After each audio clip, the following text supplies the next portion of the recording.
Hi friends, welcome back to my channel food with Raji. Sir, ನಾನು ತುಂಬಾ simple ಆಗಿ cooker ಅಲ್ಲಿ ಬಿಸಿಬೇಳೆಭಾತನ ಹೇಗ್ ಮಾಡೋದು ಅಂತ ಹೇಳ್ಕೊಡ್ತೀನಿ. ಸಾಮಾನ್ಯವಾಗಿ ಬಿಸಿಬೇಳೆಭಾತ್ ಅಂತ ಅಂದ್ರೆ ನಾವು ಸಪರೇಟ್ ಆಗಿ ಬೇಳೆ ತರಕಾರಿನ ಸಪರೇಟ್ ಆಗಿ ಬೇಯಿಸ್ಕೊಂಡು ಸಪರೇಟ್ ಆಗಿ ಒಗ್ಗರಣೆನ ಹಾಕಿ ಮಾಡೋದು ನೋಡಿದ್ವಿ. ಸೊ ಈ ರೀತಿ ಮಾಡಿದಾಗ್ಲೂ ಅದೇ ರೀತಿ ಟೇಸ್ಟ್ ಕೊಡುತ್ತೆ. ಸೊ ಈ ರೀತಿ ಎಲ್ಲ ಟ್ರೈ ಮಾಡಿ ನೋಡಿ. ಸೊ ಬನ್ನಿ ಸ್ಟಾರ್ಟ್ ಮಾಡೋಣ.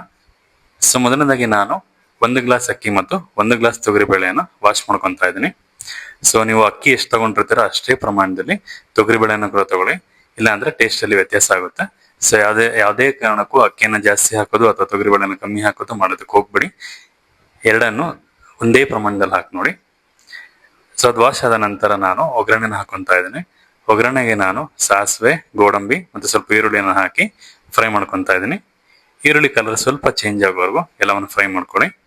ಸೊ ನಂತರ ನಾನು ತರಕಾರಿಯಲ್ಲಿ ಬೀನ್ಸ್, ಕ್ಯಾರೆಟ್ ಮತ್ತು ನವಿಲುಕೋಸನ್ನು ತಗೊಂಡಿದ್ದೀನಿ. ಸೊ ಕ್ಯಾಪ್ಸಿಕಮ್ ಇಷ್ಟಪಡೋರು ಕ್ಯಾಪ್ಸಿಕಮ್ ಕೂಡ ಹಾಕೋಬಹುದು, ಬಟಾಣಿ ಇಷ್ಟಪಡೋರು ಬಟಾಣಿ ಕೂಡ ಹಾಕೋಬಹುದು. ಸೊ ತರಕಾರಿಯನ್ನ ಲೈಟಾಗಿ ಫ್ರೈ ಮಾಡ್ಕೊಳ್ಳಿ.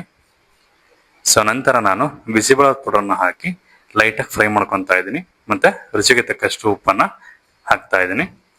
ಸೊ ಬಿಸಿಬೇಳೆ ಪೌಡರ್ ಅನ್ನು ನಾನು ಹಿಂದಿನ ವಿಡಿಯೋದಲ್ಲಿ ಹೇಳ್ಕೊಟ್ಟಿದ್ದೀನಿ ಹೇಗೆ ಮಾಡೋದು ಅಂತ. ಸೊ ಎಲ್ಲರೂ ತಪ್ಪದೆ ನೋಡಿ ಅದನ್ನ. ಸೊ ನಂತರ ನಾನು ಒಣ ಕೊಬ್ಬರಿಯನ್ನ ಸಣ್ಣದಾಗಿ ತುರಿದಿಟ್ಕೊಂಡಿದ್ದೀನಿ. ಸೊ ಅದನ್ನ ಕೂಡ ಹಾಕಿ ಲೈಟಾಗಿ ಫ್ರೈ ಮಾಡ್ಕೊಳ್ಳಿ. ಸೊ ಕಾಯಿ ಹಾಕ್ಬೇಕಾದ್ರೆ ಲೋ ಫ್ಲೇಮಲ್ಲಿ ಇಟ್ಟು ಫ್ರೈ ಮಾಡ್ಕೊಳ್ಳಿ, ಇಲ್ಲಾಂದ್ರೆ ಕಂದು ವಾಸನೆ ಬರುತ್ತೆ, ಸುಟ್ಟೋಗುತ್ತೆ. ಸೊ ಹಾಗಾಗಿ ಲೋ ಫ್ಲೇಮಲ್ಲಿ ಇಟ್ಟು ಎಲ್ಲಾನು ಫ್ರೈ ಮಾಡ್ಕೊಳ್ಳಿ. ಸೊ ತರಕಾರಿ ಬಿಸಿಬೇಳೆ ಪೌಡರ್ ಎಲ್ಲ ಫ್ರೈ ಆದ ನಂತರ ನಾನು ಅಕ್ಕಿ ಮತ್ತು ತೊಗರಿ ಬೇಳೆನ ಹಾಕಿ ಮಿಕ್ಸ್ ಮಾಡ್ಕೊತಾ ಇದ್ದೀನಿ. ಸೊ ನಾನು ಅಂದ್ರೆ 3 ಗ್ಲಾಸ್ ನೀರನ್ನ ಹಾಕ್ತಾ ಇದ್ದೀನಿ. ಸೊ ನೀರನ್ನ ಹಾಕಿದ ನಂತರ ನಾನು ಒಂದು ನಿಂಬೆಹಣ್ಣು ಗಾತ್ರದ ಹುಣಸೆ ಹಣ್ಣನ್ನ ಮೊದಲೇ ನೆನೆಸಿಟ್ಕೊಂಡಿದ್ದೆ. ಸೊ ಆ ಹುಣಸೆ ಹಣ್ಣು ರಸವನ್ನ ಈಗ ಆಡ್ ಮಾಡ್ತಾ ಇದ್ದೀನಿ. ಸೊ ನಂತರ ಅಷ್ಟೇ ಪ್ರಮಾಣದಷ್ಟು ಬೆಲ್ಲವನ್ನು ಆಡ್ ಮಾಡಿ. ಸೊ ನಂತರ ಕೊತ್ತಂಬರಿ ಸೊಪ್ಪನ್ನು ಹಾಕಿ ಒಂದು 3ರಿಂದ 4 ವಿಸಿಲ್ ಇಡಿ. ಸೊ ತರಕಾರಿ ಎಷ್ಟು ಹಾಕ್ತೀರಾ ಅಷ್ಟು ಬಿಸಿಬೇಳೆ ಟೇಸ್ಟಿಯಾಗಿರುತ್ತೆ. ಸೊ ತರಕಾರಿ ಇಷ್ಟಪಡೋರು ತುಂಬಾನೇ ತರಕಾರಿ ಹಾಕಿ ಮಾಡಿ, ತುಂಬಾನೇ ಟೇಸ್ಟಿಯಾಗಿರುತ್ತೆ. ಸೊ ನೀವು ನೋಡ್ತಾ ಇರ್ಬೋದು 3 ವಿಸಿಲ್ ಆದ ನಂತರ ಈ ರೀತಿಯಾಗಿದೆ. ಸೊ ಎಲ್ಲ ಟ್ರೈ ಮಾಡಿ ಹೇಗಿದೆ ಅಂತ ಕಮೆಂಟ್ ಮಾಡಿ.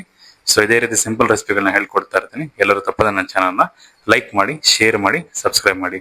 Thank you.